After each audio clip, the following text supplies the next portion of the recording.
that healthy ecosystem to have it survive is fellowship.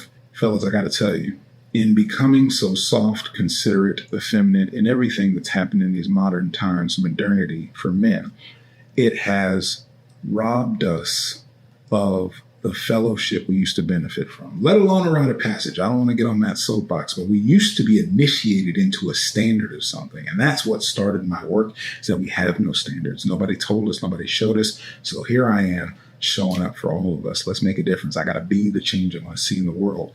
But without having that rite of passage to guide us in the right direction, to have the boot camp, the initiation, the hell week to be led into before you can have a woman, before you can have a tribe, a village, a legacy, all the things that were associated with meeting that standard or rite of passage. We also had a completely different dynamic of fellowship. I told you we were out away from the village, defending, fighting, expanding, gathering.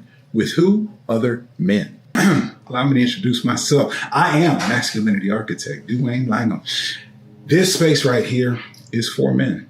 I've got another channel, Building the Architect. Shout out. If you've got ladies that you want to be in their femininity, that, sisters, mothers, aunties, whatever, these modern women, hey, reach one, teach one. We got to be the change we want to see in the world. So pass them on to that channel. Let them get their knowledge. Live at 5 is on Monday for them. But that is what I'm all about. My study, my work is the divine masculine and feminine energy. If you're familiar with the content, if you've checked out what I put out, you know what I'm talking about.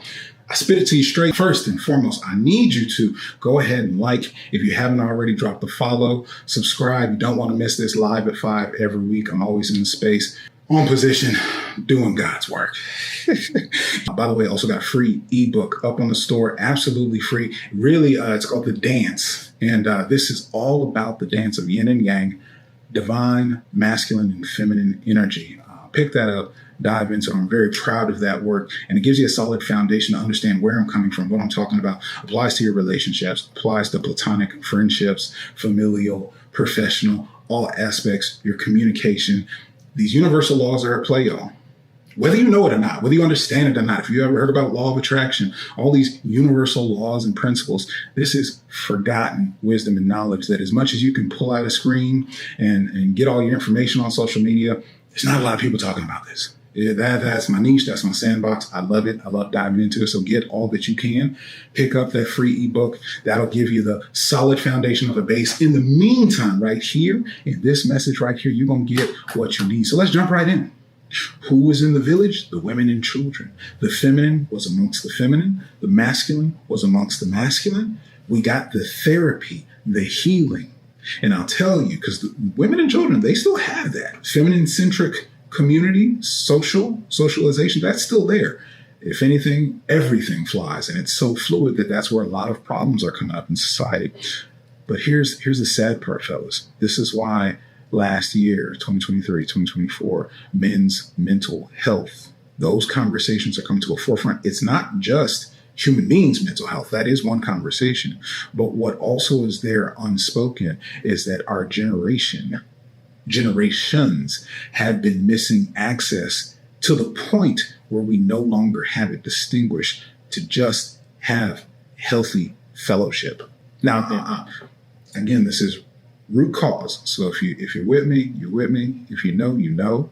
I'm talking about fellowship because having that space, you don't need to open up and be flowing in your feminine with your feminine partner. You can't be broken down and hurting and expecting your feminine partner to heal you. You are her rock. You are her pillar. You're holding up the family. You're holding up the tribe, the village, the community. What does it look like if you're broken down talking about how scared you are? Not that you're supposed to be toxically inhumane and have no feelings and just do it anyway. No, you need to take that to your men. You need to take that to your fellowship. You need to keep the space for your woman to have that polarity, to have that charge of he's got it. Sit back, relax, take it easy. Remember, feminine wants to exhale and relax behind your leadership. Trust that you got it. And if you're bringing it to her, letting her know, I don't know about this next one. I don't know how we're going to do next season. I don't know how we're going to do next year. I don't know if I'm going to make it. Now, this does not mean you can't show vulnerability. This does not mean there are healthy, mature levels to all of it. And what I'm saying is it is not going to work, succeed, be ideal, optimal, beneficial if you are boo-hooing, hard on your shoulder, just like your feminine woman, and expecting her to be your therapist, expecting her to be everything. That's a whole other element. And hey, that'll probably put us into the MGTOW conversation, men going their own way.